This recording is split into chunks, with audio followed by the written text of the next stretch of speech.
Atheist Nomads, episode 314. The podcast you're about to listen to includes cursing and talking about hoo-haws. Please be advised. Welcome to another episode of Atheist Nomads. I am Dustin. Joining me is Lauren. Hello. And filling in for Aaron, you've already heard the other co-host, Kylie. The comedic stylings of Kylie Jane, who likes to rub her face against the microphone. Hi. You got anything to plug? Okay. So, yeah, we've had an eventful couple of weeks. Yeah. We successfully went camping. After unsuccessfully going camping. Yep. You got to meet someone.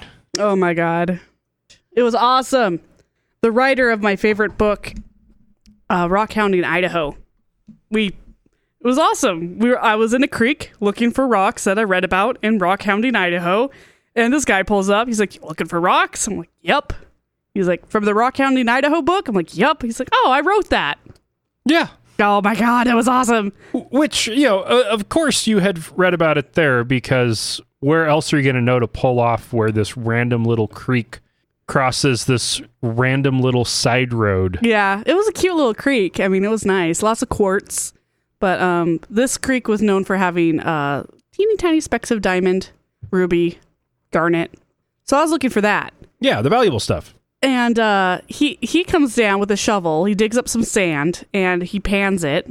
He swishes it around in the pan. He's like, "Yep, that's about as big of a diamond as you're going to find here." And there's this like little microscopic white fleck. And I'm like, "Oh, okay. I should have expected something like that." I was looking more for bigger garnets than had any hope of finding a diamond. But then he hands me the pan full of the sand and says, "Here you go. You can have it. I have others." And then I made him sign my book. Yeah. And then I squealed with delight as he pulled away. Which he probably heard. Yeah, because the window was down. And it probably made his day. Yeah, it was so awesome. Well, and from his perspective, not only was he getting to see that firsthand that his book actually is reaching people, he got to see that it wasn't the man digging in the creek while his wife is standing around bored. It was the woman digging in the creek while her husband was standing around bored. And you had a baby digging in the creek too. She was, yeah, we lost a play shovel, so I feel bad about that because that's eventually going to end up in the Salmon River or something. But yeah, it was fun. And I always loved getting some rock hounding in on camping trips. Yeah. Take pictures of wildflowers, assess birds. We had cows come into our camp. Get woken up by cows. Yeah. So it was good. It was a really fun trip. It's called Goose Lake, north of McCall, if you guys ever want to check it out. Yeah. And then when we were coming back, Erin let us know that she got food poisoning. Yeah, she's not it. She's ill, and she had a comedy thing tonight. So, Yep. So we have some announcements. There is a new option on where you can support the show. Woo! It is still in beta. It is not one that I'm setting up myself. Thank God. It is pod.fan. This is Could you spell that, please? pod.fan. That's Papa October Delta period Foxtrot Alpha November. Good job. Hey, I am pretty rusty, but I still remember the phonetic alphabet. Very nice. So yeah, it's a new service out there to specifically help fans support podcasters. So not Patreon's general helping fans support creators of various types. This one is specific for podcasts. And the funding model is on a per monthly support basis, and it's a flat charge per member. So if 5 people sign up, we get charged the same amount for each one, where Patreon just takes a percentage cut, which actually works out towards being in our favor. Awesome. Yeah. Give it a shot. Check it out. I'm not going to be encouraging current patrons to all switch over to it because this is brand new. It was announced a few days ago. And Dustin has a bad habit of jumping onto things and then changing his mind later. So yeah. So check it out. But it's a new option if you prefer the monthly model than the per episode. this is a good option to get a flat monthly support. I don't know how long this has been the case, but we are now available on Pandora. We were supposed to have been added like 2 months ago, but when I last checked, we still weren't in there. And then I checked again, and we are there. So if you are on Pandora and want to listen to podcasts on Pandora, you can listen to us there. We have moved the primary hosting back to Libsyn from Spreaker. That is why the ads are gone. Libsyn's supposed to be launching a new ad platform here pretty soon, so we'll check that out when that comes. We didn't move off the Spreaker because of the advertising being a problem. Granted, it didn't pay out enough. Ford, Les Schwab, and McDonald's paying poor CPMs was not great. But there was just some technical things with Spreaker that I wasn't happy with, and it's not necessarily anything bad about them. It's just the way they've designed their platform is different than how I would. So, and I am a very tech-driven and focused control freak. So he admits it. Oh, yeah. All right. They fixed one thing that seemed like something that they absolutely had to fix, and some of the other issues were just design choices that I disagreed with. So that doesn't mean that they're necessarily bad. It just means I don't agree with them. Okay. Yeah, and that's always fun. I like to watch the process. I don't get too emotionally connected to anything with you because you've changed your mind on this is the most amazing thing ever, and then 3 weeks later you're like, God, this sucks. Yeah. Now with a lot of them, I sell the hype before I have an idea because it has to seem promising enough for me to be willing to even try something. And then I often find that I am disappointed once I start to get a feel of reality. And we have Camp Nomad coming up September 13 to 15 in Island Park, Idaho. Please RSVP, otherwise you will not find it, because not all those who wander are lost, but if you don't get the address, you will be. Yeah. And not just the address, but directions. Like I like to give, well, both my mom and Lauren's mom crap for, instead of addresses, providing directions on how to find places. And it's a little old school. It gets really annoying when you say, okay, well, where is it? And they immediately start giving you directions. You're like, just give me the address. Mm-hmm. In this case, though, Island Park is pretty spread out, and it is hard to see, and you're going to have to... Yeah, I think I'm going to make a flag. I'm going to make a Camp Nomad flag. And if if you don't know what you're looking for, you will not find it. So, yes, you definitely want to ask. It'll be a lot of fun. We'll probably do some kind of a potluck. The podcast will be buying meat for barbecue and day trip to Yellowstone and just general good fun. Yeah. We'll definitely have some live recording going on. It'll be worth it. Check it out. And let's get into some news. All right. What did we miss out while we were camping? 430 human rights, civil rights, and foreign policy groups, as well as faith organizations, joined in on sending a letter to Mike Pompeo urging him to stop his Commission on Unalienable Rights. This is the plan we talked about a few weeks ago, where they are going to be using State Department influence and resources to push natural law, which is based on Catholic dogma. Natural law. Yes. Not nature. Not nature. Natural law. It is code for Catholic dogma. More specifically, in present usage, it is anti-women, anti-LGBT, anti-divorce. Yeah, all the bad things that you associate with Catholicism. Uh-huh. And he wants to make this part of the government. So the groups that have signed on with Human Rights First includes 21 different American religious leaders, a bunch of faith organizations, including the Presbyterian Church USA, the American Jewish World Service, Teruah, Reconstructing Judaism, the Anti-Defamation League. So if you notice a little trend there, Jewish organizations who don't want Catholic dogma being a basis for U.S. foreign policy. Yeah. Gee, I wonder why. The National Council of Churches, because Protestants also don't want U.S. foreign policy based on Catholicism. And why should it? Muslims for progressive values, and Catholics for choice. Even the Catholics are like, this is a terrible idea. Well, just Catholics for choice. Also signing on were American Atheists and Freedom from Religion Foundation. Sweet. When you have something that the Presbyterian Church and American Atheists agree upon, or at least if they agree on opposing something, is probably bad. Yeah. That's, but, you know, in this administration, nothing can be ruled out. You know, people will try the craziest stuff. Mm-hmm.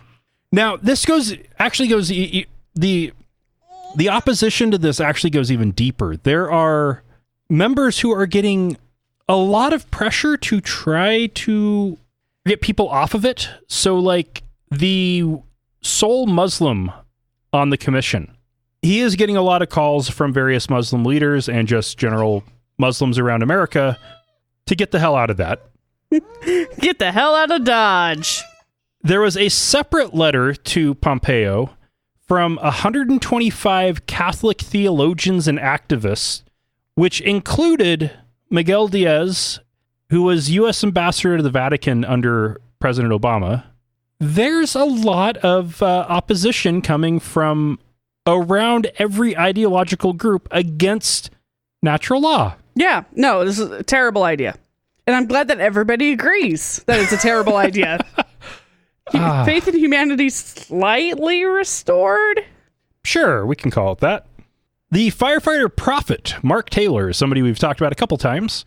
He's got a new strategy that he's using to try to encourage people to... Firefighter prophet, is he anti-Moses? No, he's a firefighter who... Oh, I thought maybe he'd put out the burning bush. No, he was a firefighter and he started having visions. I'm kind of wondering if he might have... After working on a fire for 72 hours too straight? Much? Yeah. Yeah. That happens. So what he's claiming is that Trump is going to, if he gets elected to a second term, and only if he gets elected to a second term, he is going to reveal the cures for cancer and Alzheimer's. Where does he get that? Because these cures have been around for decades. They've been hidden. Oh, God. Oh, one of those people. They're being kept secret. Okay. And Trump has found out about these, but he's not going to tell anybody unless he gets elected to a second term. I mean, that's believable. I can totally see Trump withholding the cure for cancer in exchange for votes. Oh, yeah, totally. He's already promising people that he'll make them rich if they vote for him. I would also... Saving their lives is just one step further. Now, I'm afraid that Trump is going to actually hear about this and get the idea of going along with it and claiming that he will reveal the cure for cancer and Alzheimer's if he gets reelected. Okay, the play-by-play that just occurred here was Kylie wants a cracker, so I give her a piece of graham cracker. She immediately tries to get down to the floor, where Bucky is eagerly awaiting said cracker. So I hold Bucky back. She gets down, she gets kind of bored, she wanders off, so I let Bucky go. He goes and steals the cracker, and now she wants more cracker. And it's like, this is a very cruel and indirect way of feeding Bucky crackers. This poor corgi is going to be so fat. Anyway, so but where Taylor actually got this idea that Trump has this information is God showed it to him. That's suspicious. But we know for a fact that firefighters or people who are under a lot of have very stressful jobs, they do hallucinate, and will deal with the trauma in ways that... But yeah, we recently heard the story of somebody who spent 72 hours fighting a wildfire and started seeing angels. Yeah, I mean, it happens. That's... If of all the people to be religious, those are the ones that I think have a good reason. All right, we put Kylie to bed, so we're back. Thank you for saying that and not saying put her to sleep, because There's connotations with that. Oh, yeah. Oh, I also definitely feel that one when setting her down or helping her down. Putting her down. Yeah. Yep. I've struggled with that one with the dogs. Like when I need to get Rocco from my lap to the floor, I am not putting Rocco down, but I am putting him down. And it's funny. Words, connotations. Yes. So Hamilton County, Texas. Texas. They are thinking that it would be a really good idea to put in a Ten Commandments monument right outside the front door of the courthouse. Because that's worked elsewhere. Uh-huh. Yep.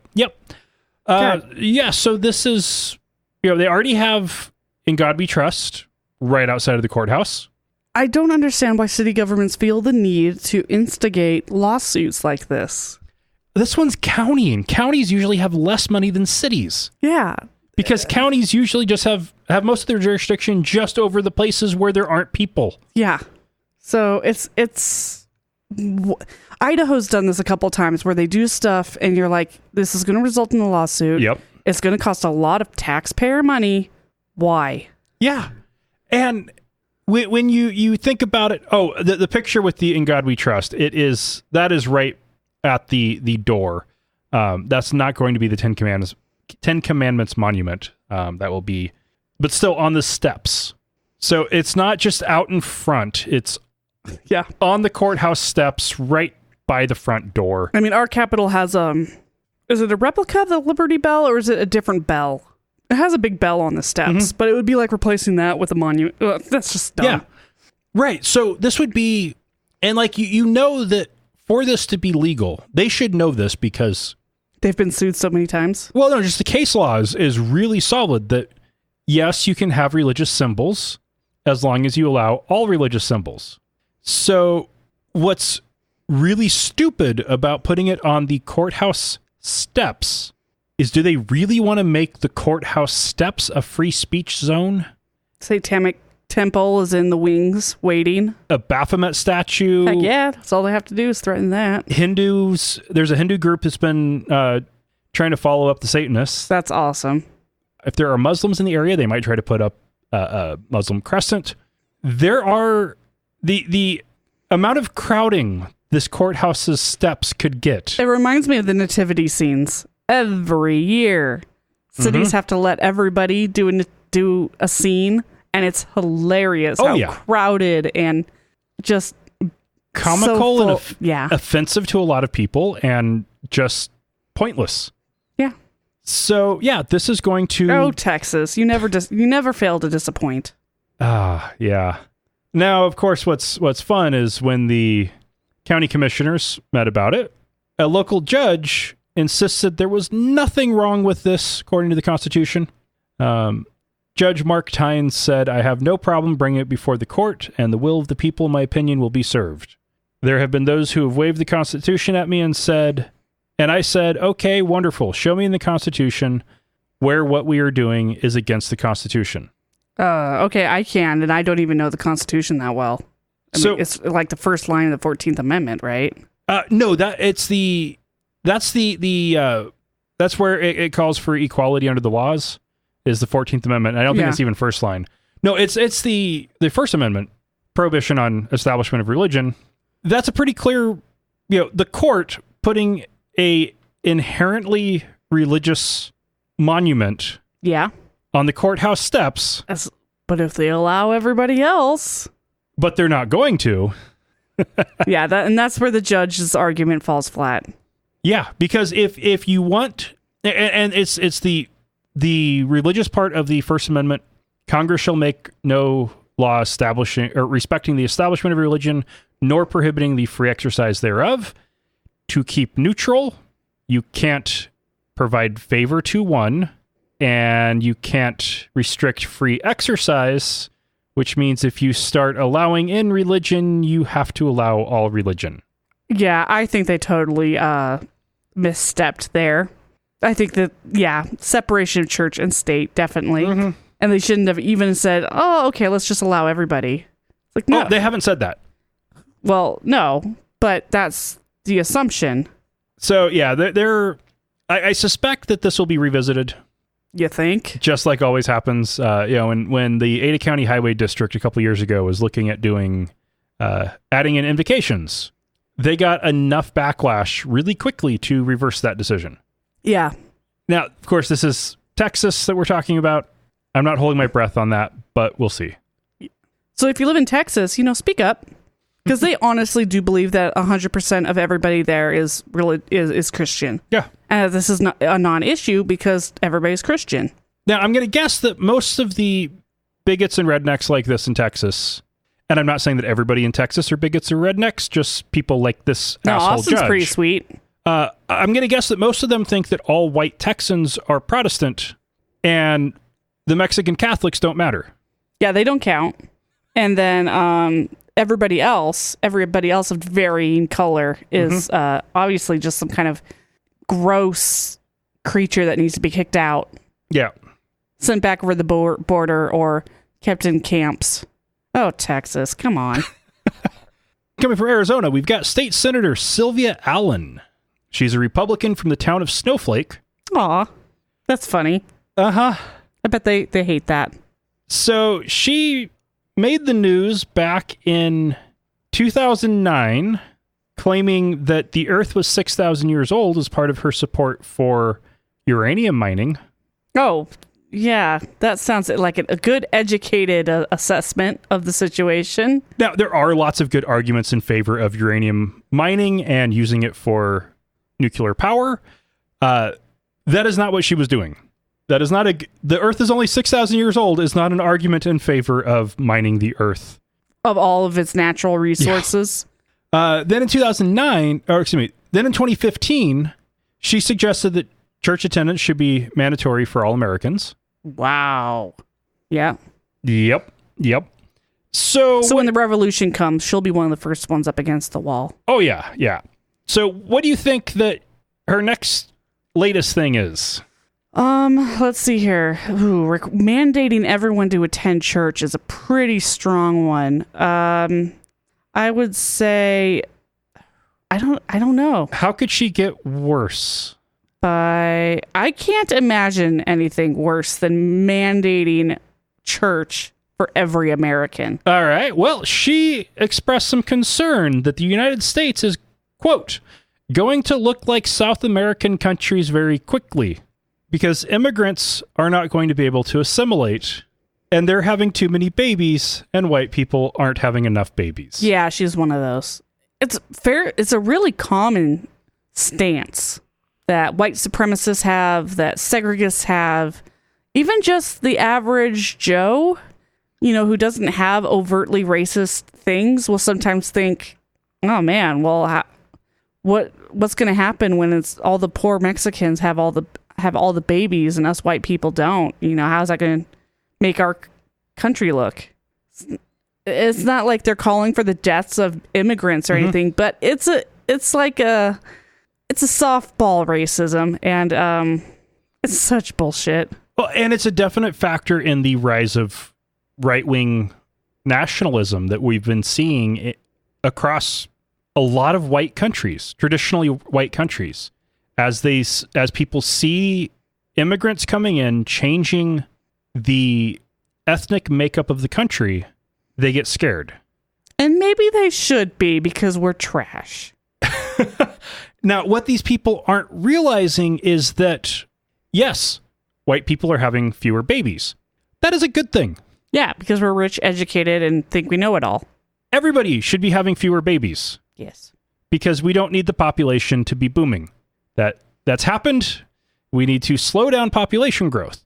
But when you have, like in the case of a lot of European countries, population decline because birth rates are that low, you need immigration to make sure that you have enough people able to take care of the old white people. Take care of everything. Yeah. Right. The old white people, everything. Japan is seriously running into this issue where they're considering the need to keep enough people working in the workforce to try to encourage moms to go to work. They're also having trouble trying to encourage the people in their society to, meet up and hook up and get married and have babies, and they're seeing their population rapidly decline, and Japanese racism is getting in the way with allowing immigrants to come in and fill those jobs. Yeah. And it's always been this way. Just depends. It just changes on where that immigrants are coming from, but it's always been this way. This is nothing new. It's just reached a point where the population insustainability has peaked. There's also an element with it where there's almost something poetic about it. The modern industrialized countries, and by modern I mean the industrialized countries of 100 years ago, took advantage of that power imbalance to colonize the developing world, and in the process extracted a ton of wealth and resources and destabilized these countries, which is resulting in a lot of places around the world still not being particularly stable, even decades after the colonizers left. Yeah. And when you have an unstable civilization and poor infrastructure and a struggling economy, birth rates tend to be high. The more stable your country is, the better your economy, the more educational opportunities, the lower the birth rates tend to be. So they helped create some of the instability that is causing some of these high birth rates in places further south, and they are moving up to where there are jobs. Yeah. Often to places where they speak at least one of the languages where they speak at home, which in the case of former colonies, that's going to be back to the country that used to be their colonial masters. Because if you were in a French colony, even now, you probably speak French. Yeah. At least a little bit. So if you're going to immigrate to Europe, you're going to immigrate to France. It just makes sense. It's all there's a logical pattern to it. And the population shifts from former colonies to their former imperial powers is continuing, and it's natural. Yeah. And that's something that people have a hard time dealing with.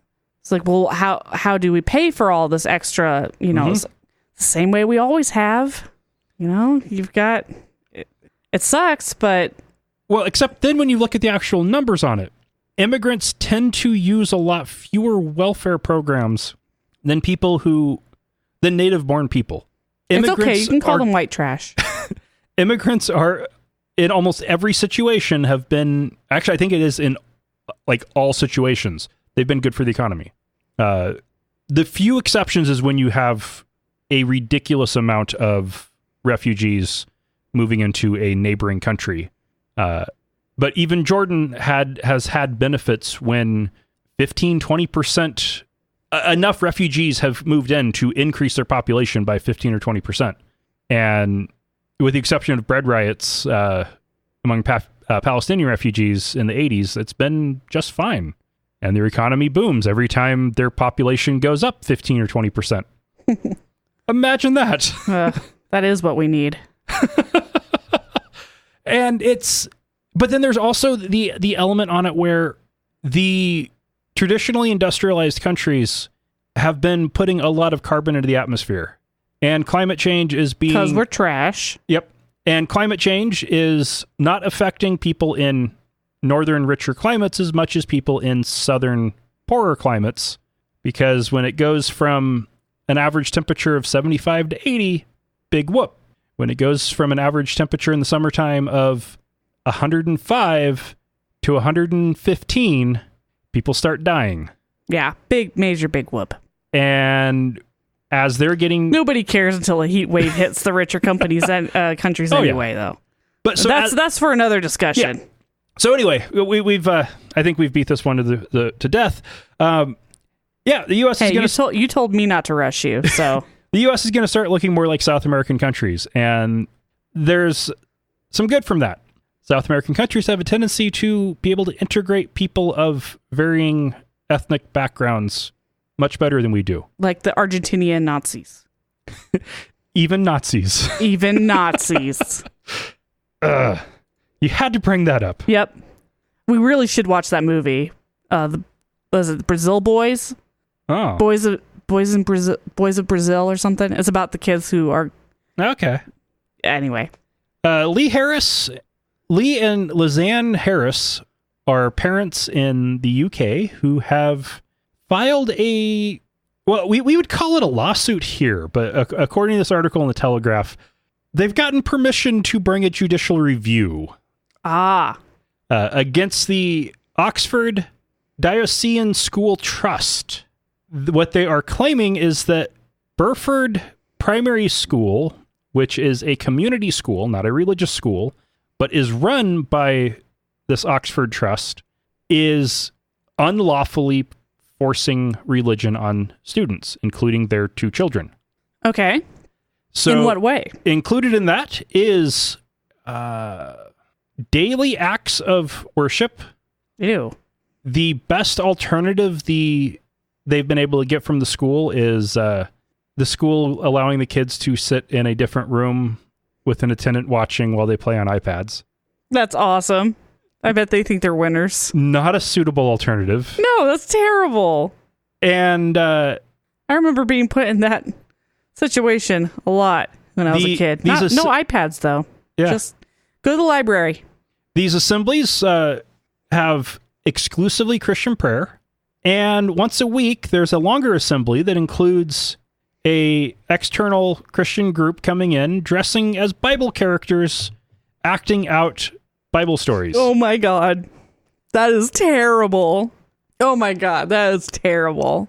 Now, this daily Do they include all the blood? They did the crucifix. Well, that's mamby-pamby blood. I'm talking like, beheadings and stuff. There's a lot of that. Yeah. But yeah, so show these kids what it actually takes to die from stoning. Oh. Now, interestingly, all British schools, including both church and community, are required to provide a daily act of collective worship. Really? Okay. That's an old rule, I'm sure. So despite the fact that this is one of the few secular schools in the area, it is still required to have a daily act of collective worship. Wow. Of course, this is in Britain, right? Yep. So they've got so many problems that this is pretty low on the priority list of addressing. But yeah, come on, guys. This affects people in their daily lives, and the UK is notoriously losing their religion. Oh, as Anderson Copson, chief executive of Humanists UK, put it, quote, "We are the only sovereign state in the world to require schools to hold daily Christian worship. Yet 80% of our young people and 75% of people of paternal age are not Christians." Yeah. So it's just like one of those old crazy rules. Like in Idaho, you're not allowed to fish off of the back of a giraffe. Somebody came up with some bullshit law. Yeah. And it's still on the books. And one of these days, somebody is going to go fishing on the back of a giraffe. And I don't know. It's going to be weird. The only giraffes in Idaho are in Zoo Boise. They are right next to the river. That is true. I'm just saying it could happen. But they have really high fences. Thankfully. But yeah, it's just one of those ones is just, you need to purge some of your laws every once in a while, and that's definitely one that should go. Well, like Australia, New Zealand and Canada have been actively working on modernizing their laws. There's a lot of countries around the world that are trying to finally fix their laws from some of the old Victorian British bullshit. Except Britain. And the US. Well, we got our own Victorian bullshit. We didn't get the British Victorian bullshit. Okay, yeah, that's true. We broke away before that. And yeah, come on, Britain. You've got a state-sponsored church that almost no one is a member of. Still gets lots of money, though, I bet. Yeah. There's probably more Americans that are Episcopalian than there are British Anglicans. Yeah. There are probably more Anglicans in Africa than England. The entire continent. In their old colonies. Yeah, probably. But it even goes to the point of, like, Prince William does not have a choice on what religion he is a part of. To be in line for the throne, he has to be a member of the Church of England. Yeah. In fact, when he married Kate, he had to make sure that he married a member of the Church of England, because if he married a Catholic, he would have become naturally dead. That is a fucked up system where even if it's just a figurehead of your country, but when the figureheads of your country have less freedom than everybody else. This is true about most royalty, though. It's just like marrying a commoner is considered, I mean, you're basically disowned. That's softened a bit thanks to hemophilia. Some. Not a whole lot, though. I mean, most recently, in Britain, especially, they've definitely fought back. In Japan, they're fighting back. They're losing heirs to the throne all the freaking time because they're getting married for love. It's kind of weird for royalty. Whereas Britain figured out the solution to it by you give somebody in line to the throne's fiance some fancy title. Oh, yeah. There you go. Make them not commoners. At the last minute. Yeah. And Utah has a new law that is being planned to be introduced. So this hasn't even been written. But in ABC Channel they're trying to drum up support for it by leaking, quote unquote. No, this is all being they're being public about it. Okay. The headline is a question. Should Utah clergy members be required to report confessions of child sexual abuse to law enforcement? Yeah. That's a big old yes. Yes. Yep. They're going to fight it. This is going to include Mormon bishops. Yep. This bill is particularly targeted at Mormon bishops. Yeah. They really need to clean up that mess. I mean, we thought Catholics are bad, but the Mormons are not that far behind when it comes to sexual abuse scandals. And with the Mormons, I'm surprised anybody's even like. Do you know who's writing it? Angela Romero, Democrat from Salt Lake City.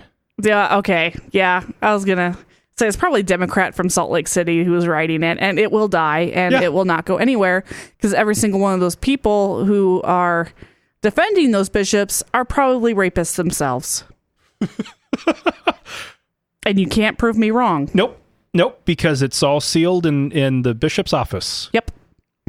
Republicans are rapists. Is that what the R stands for? Yep. Choose the right. No, it's choose the rapist. It's terrible. Okay, not all Republicans are rapists. The ones who defend rapists are, though. Yeah, probably. Yeah. And Malaysia never gets into the news for anything good. Nobody's attacked the prime minister while listening to Relax. Well, you bring up the prime minister, but... by Frankie of Hollywood. Shahidan Qasim is someone in the prime minister's inner circle. I'm not sure what exact title he has, but he is in the prime minister's inner circle. All right. And he has been encouraging Islamic scholars to hunt down and re-educate non-believers. Right. That's scary. When it's somebody with the prime minister's ear. Yeah. Now, hopefully the prime minister knows better than to ever even think about doing that. He's a member of parliament for Aru, a town in the far northern parts of Malaysia close to the border with Thailand. He thinks that atheists are misled, and he claims they, quote, don't want to be atheists, but it happens because of the lack of religious education. Yeah, no. It's actually the other way around. Mm-hmm. So that's funny. I can definitely say, as somebody with a Bachelor of Arts in Theology, that it is not a lack of religious education that made me an atheist. Yeah. Now, interestingly, with Malaysia, it is a country where there is freedom of religion. Everyone is free to convert to Islam. And if you were born into a Christian or a Buddhist family, you can stay Christian or Buddhist. But no converting outside of Islam. Oh, you can, if you're Christian or Buddhist, you can convert to one of the others. But yeah, you can't leave Islam, and you can't be an atheist. Just straight up. That's not a thing. You have to pick one of the three. Okay. Unless you were born into a Muslim family, in which case your choice was made because you were born into the right religion. Yeah, all right. Yeah. So, yeah, that's backwards. And that there's a lot going on in the South Pacific that is really messed up when it comes to these kinds of rules. Oh, yeah. Nobody's going to touch Indonesia with a 10-foot pole, but yeah, it's bad. Yeah. Yeah. In Cyprus. Hill? No, the island. Cypress Hill is a name of a band. Yeah. Yeah, okay. This is the It was island. a joke. It was a terrible joke. A little bit, yeah. The island of Cyprus. The island of Cyprus. The country of Cyprus. The island country of Cyprus. Cyprus. That's a weird name. Cyprus. The bishop of Morphu Neophytus was speaking Cyprus's Neophytus. The bishop of Morphu Neophytus, Cyprus. That's awesome. Gave a speech to a group of people in... I love the awkward pauses Akaki. as you try to figure out how to pronounce things. Cracks me up. Akaki, where he said that Saint Porphyrios Wow. mentioned in his writings about where gay people come from. And that it, really? quote, it is a problem which is usually transmitted by parents to the child. Oh, okay. That's why all those gay kids get kicked out and disowned by their parents. Oh, wait. Well, and also when you think about it as making babies as being transmitted as being something that gay people are less likely to do. Like at all? Yeah. But that's not how it happens. It's not that gay parents make gay babies. It's that if a couple has unnatural sex while the woman is pregnant, and if she enjoys this anal sex, then a desire, quote, a desire is created, which is then transmitted to the unborn child. Ah, okay. So babies like butt sex because mom and dad did it when Yep. when she was pregnant. Yep. Okay, that's unique. That's a new one. Actually, that's just, yeah. People are obsessed with butt sex. Mm-hmm. Yeah. And also does not explain where lesbians come from. Nope. Even though it was right in front of him. Right. Literally, if you just go back around to the front from where he was talking about. Oh, that's okay. A little bit of cunnilingus. If the mother enjoys it, wouldn't that create a lesbian, a desire that would be transmitted to an unborn girl? But then again, lesbians and girls don't exist. Right. In Cyprus? No, they do. That's where the babies are coming from. From obviously, lesbians? from women. No, in the minds of a lot of religious people who get hung up on homosexuality, they try to explain all non-straightness, but they can't get past men fucking other men's asses. And like it almost seems like they can't comprehend anything else. Yeah. Which means I don't think it's a slight on lesbians. I get a think free it's pass. that they're just so hung up on butt fucking because that's all they want to do. Either that or, I mean, they can't find the clit on a straight woman, so they can't even comprehend how two women could possibly get off. Yeah. Okay. Yeah. Yeah. Even though statistically, I think they say that they're much better at it than anybody else. Right. Yeah. A new study published in Frontiers in Communication found that YouTube is a wonderful source of misinformation about climate change. Yeah, it's a huge source of misinformation about everything. Yeah. So in their article, Science and Environmental Communication on YouTube, strategically distorted communications and online videos on climate change and climate engineering. Yep. Very long name. Which is the stuff that my paper. brother is getting into. Yeah. What they found is that most of the content on either of those topics is conspiracy theories. Yeah. And not the theory like tectonic plate theory, but the theory like aluminum hat theory. Yes. These people are not to be believed. Just don't. And the algorithm, the way it works, drives people to videos that get better engagement. So we need to start a campaign of people going out of their way to find good scientific videos and watch the shit out of them. Well, there's an inherent problem with engagement being what drives the algorithm, because you're more likely to be engaged, as in watch it to the end and comment and like and share, if it pisses you off. Yeah. And not pisses you off in terms of, I hate everything about what this person is saying, but this person is right and we should all be angry about it. So let's turn that on its head. Go look up some Bill Nye videos or Hank Green videos and like and share with all of your friends and make them go viral. Yep. And it is within our power as a population to reconfigure the algorithm. Right, but we actively avoid the triggers. We would need our population to reconfigure their brains first, because a lot of people, when the algorithm starts feeding them garbage, just turn it off. Yeah. And it doesn't feed into the algorithm as strongly as the people who keep watching. How about the people who actively dislike? That doesn't do much. Okay. That's still engagement. Okay. And as long as you're getting more likes, it's good. But if you get a lot of likes and a lot of dislikes, you're more likely to be demonetized. But that doesn't mean that your video isn't going to be getting shared more. Okay, so if a video pisses you off for some reason, you disagree with what the person's saying, you're 30 seconds in the video and you're like, oh, this is trash, just turn it off. Yeah. Just walk away. Just walk away. Which can be really hard to do. Yeah, because it's like people who have a lot of fun getting scared. People have a lot of fun getting angry. Yeah. And then when you add in people and I think people need to stop doing that. Oh, definitely. It's an easy kick in the hormones, but just find that somewhere else. And even just the people who want to know what the other side is thinking. Looking at you, Mom.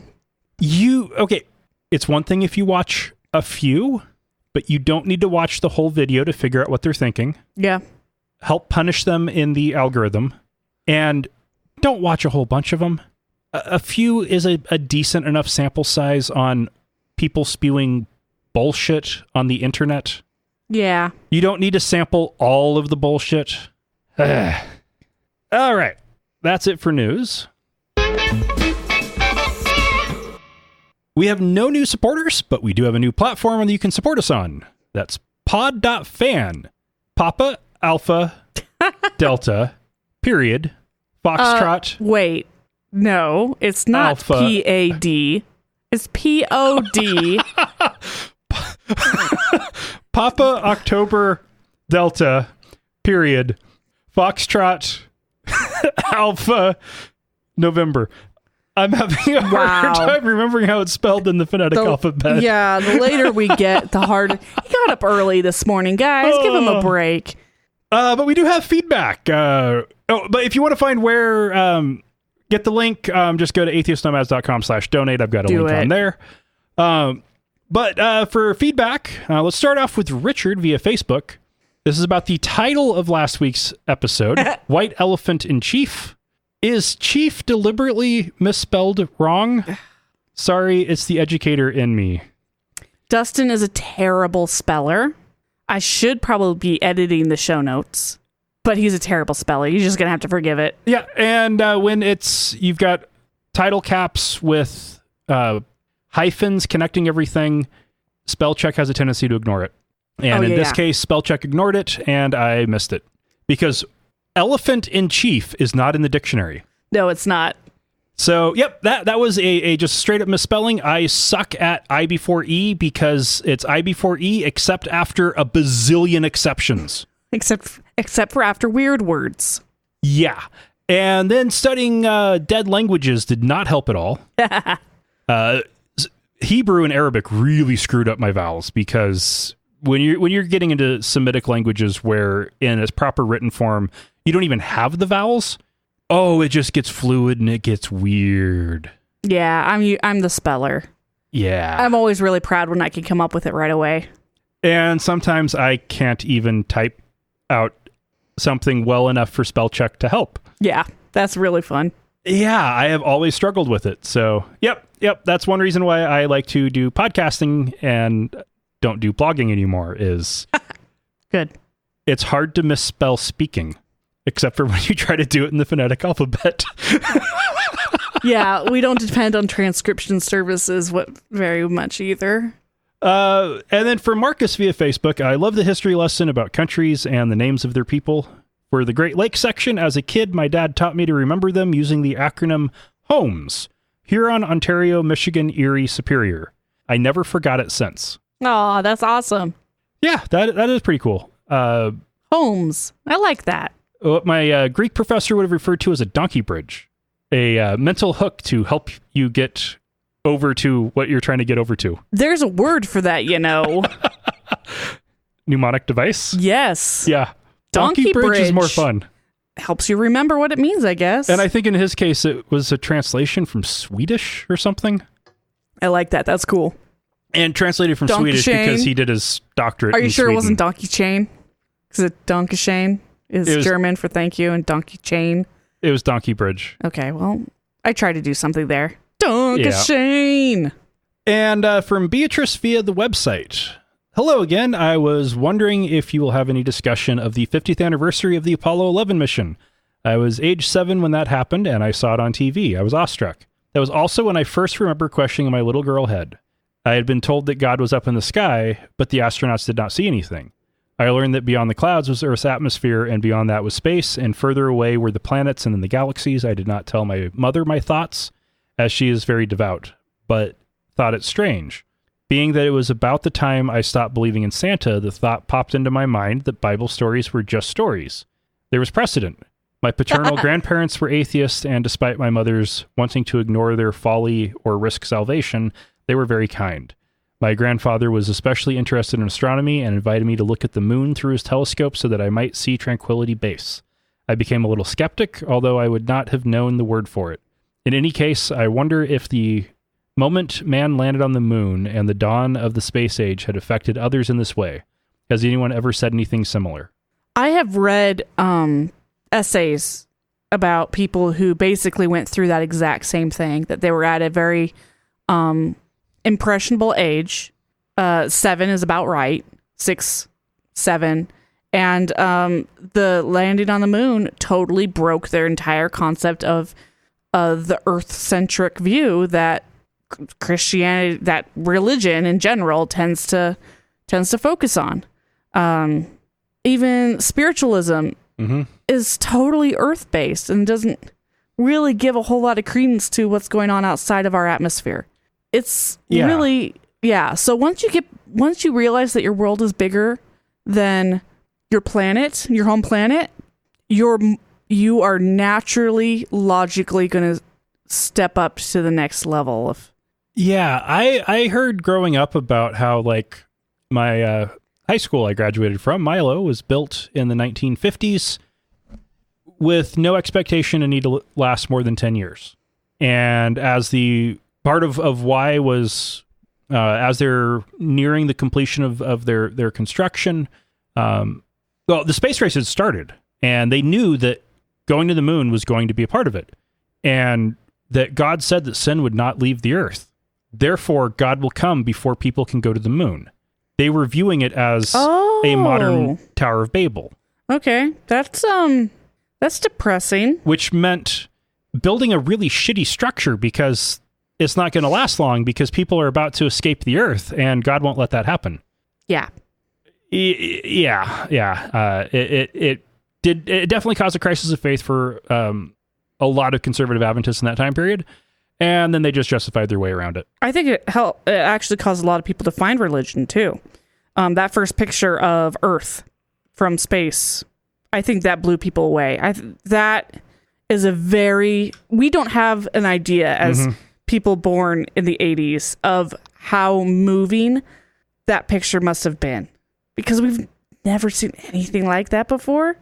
And you and I grew up with that image being we know exactly what Earth looks like from the sky and higher. We grew up in the world after that. Yeah. And so I think a lot of people probably did find some kind of religion. Maybe not Christianity, But definitely, something that awe-inspiring's got to have converted some people. It's just going to happen. And I do. But thank you for sharing your story. That was. Yeah. And I do have to apologize for missing the anniversary of Apollo 11 last week. We recorded on the 50th anniversary of the moon landing. I knew it was coming up. I didn't realize it was that late in the month already. Yeah.